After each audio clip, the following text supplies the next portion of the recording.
Catherine Hedges. I go to Lincoln North Star High School. Speak poet! And my poem is called Emily. Okay. I nearly mistook her for myself. With her cheeks pulled tight in a gap-toothed smile, it was clear to see that bloodlines can't be broken, even when the strands are made from fuzzy phone calls and old photographs, or maybe the lack of.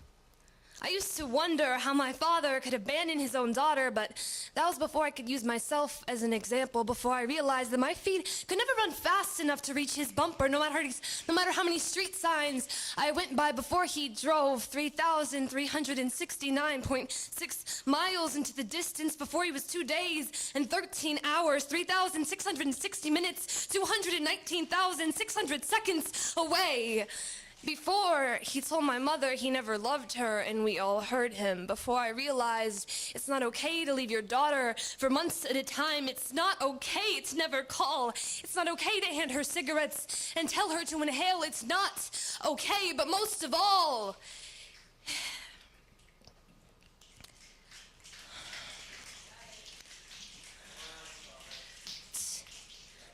it's not okay.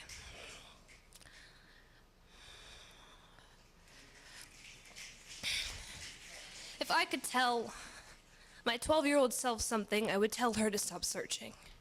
For her father, in the faces of strangers, for comfort and bad behavior, for anyone but God to be your savior. See, I used to think that God was complicated, like if I prayed hard enough, I might be worthy of loving, but before that I just assumed that my Father in heaven cared just as much about my bleeding hands as the one on earth, so I taught myself the art of numbness, worthlessness, and destruction. I honed them like a sharp tool to doom myself in. If I could tell my 12-year-old self anything, I would tell her to put down the cigarettes and the facade, that they won't make her feel any better, that she looks a lot sharper when not wearing black, that the cuts on her hands are going to be one of her biggest regrets, that she would get her heart broken.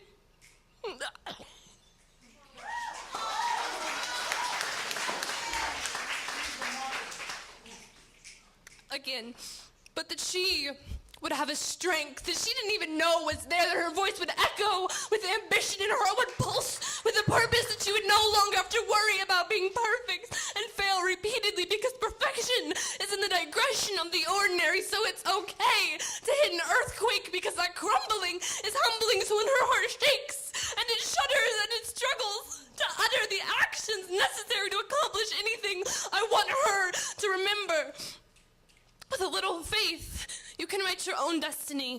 All you need to do is turn the page.